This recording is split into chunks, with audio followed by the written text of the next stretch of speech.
মাগুরায় ধর্ষণের শিকার আলোচিত ৮ বছরের শিশুটির দাফন শেষ হয়েছে।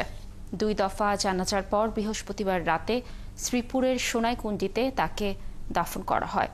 শিশুটির জানাজায় অংশ নিতে ঢল নামে মানুষের। শরীফ তেহরান টুটুলের তথ্য ছবিতে প্রতিবেদন। বৃহস্পতিবার সন্ধ্যায় নিহত শিশুটির মরদেহ সামরিক হেলিকপ্টারে করে ঢাকার সম্মিলিত সামরিক হাসপাতাল থেকে সরাসরি আনা হয় মাগুরা স্টেডিয়ামে। সেখানে যান মৎস্য ও প্রাণী সম্পদ মন্ত্রণালয়ের উপদেষ্টা ফরিদা আক্তার।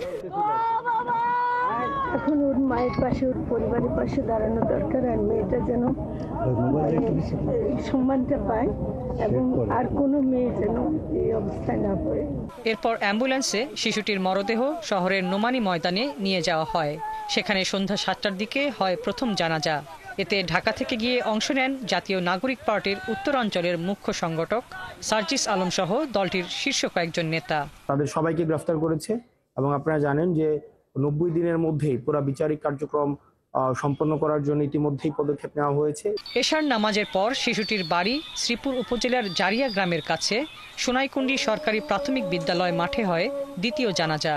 এরপর সোনাকুণ্ডী সম্মিলিত ঈদগাহ ও গোরস্থান ময়দানে দাফন করা হয় ৮ বছরের শিশুটিকে।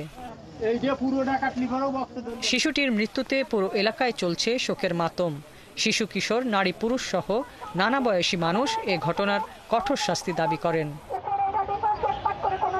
হাসিবা আলী বর্ণা, ৭১।